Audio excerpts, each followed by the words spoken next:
92.7 WOBM, Shawn and Sue on a beautiful Friday at the beach in Seaside Park. Someday you'll be shedding your tears to cry over me.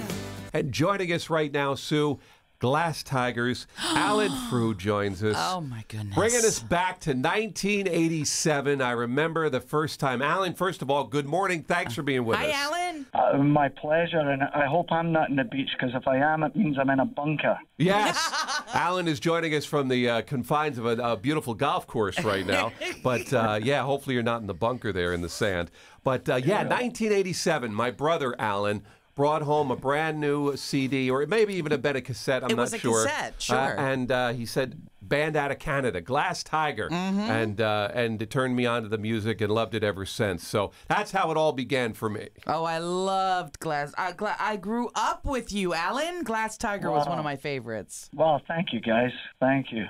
And I guess it's very appropriate. The new album's called 31 because it is 31 years since you came. Can you believe that? Yeah. Oh, my word. 31 years since Don't Forget Me When I'm Gone hit the airwaves. Unbelievable. So what you The did with this best. album is you've sort of retooled everything. You gave it a nice, fresh, new look and smell and all that good stuff. Tell us about that. How was that putting the old stuff to a new sound? Well, it was really supposed to be our 30th anniversary, and it was going to be a CD of brand new music. And I happened to throw a wrench into everything. I suffered a stroke in 2015, and it cost me a year of my life.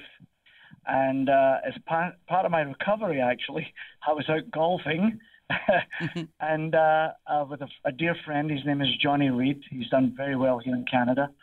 And we talked about how when you've had a traumatic event in your life, you really notice what's important. You know, it's not money and fame and big houses and whatnot. It's about love and friendship and kindness, caring and family. And so he made this lovely suggestion. He said, you know, you've already got these songs that feel like family to people. Why don't we just reimagine them and reinvite them into the homes of people all across the world? And I thought, what a cool idea. And that's how it began. Well, let's briefly talk wonderful. on something you just touched on. You suffered a stroke. It affected the right side of your body, correct? Yes. I was paralyzed on the right side of my body completely paralyzed for about 3 or 4 days, and then my fingers and toes started to wiggle, and it took me about 9 months to Did you get have back. high blood pressure, Alan? Yes. I mean, I have a history of high blood pressure and high cholesterol, even though I'm a smaller guy and a fit guy, but it knows no age. It doesn't discriminate. And Right. I was on medication, but I kind of got lazy with it because I was swimming and exercising. Sure. Got a little complacent and didn't take my meds. Yeah, Sue's mom has suffered pretty much the same situation. At the same age as you, Yeah, at believe 58, it or not. and Yes. affected her left side. It's affected her left side. Yeah, I mean, it's a scary, scary thing. I'm so happy that you're back and able to golf and you're doing well. Thank you. Yeah. Thank What you.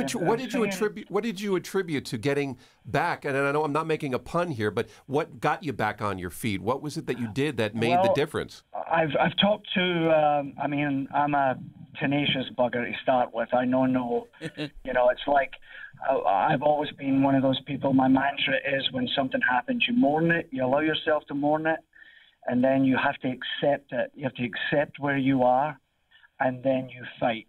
That's it. So for me, one of the things I was told, though, for the listeners who haven't checked that cholesterol recently or the blood pressure, apparently how fit you are going into something like a stroke really sort of dictates how well you'll be able to fight it. And like I say, I was a fit guy, swimming all the time, working out.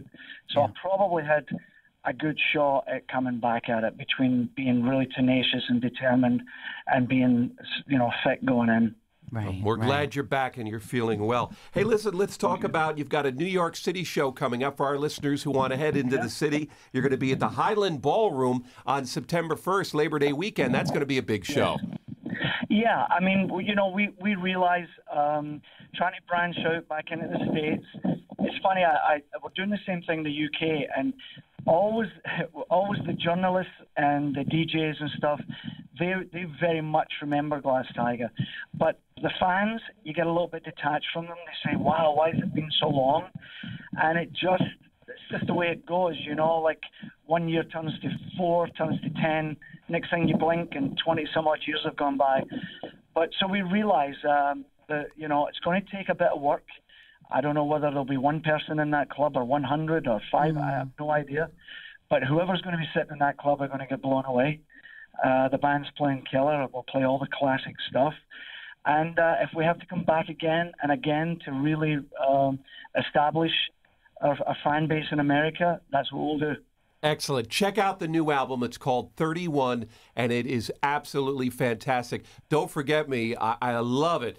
The remake of it, you just did a fantastic job. Absolutely fantastic. And we're going to play that for everybody right now for them to hear. Don't forget New York City. I love it. The Highland Ballroom, September 1st, taking us back to 1987. Alan Frew, Glass Tiger. Thanks for being with us, Alan. And we'll have all details about you up on our website. Thank you so much.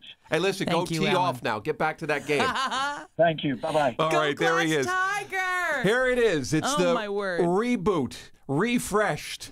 Don't Forget Me When I'm Gone with 92.7 WOBM. Oh, you take my breath away.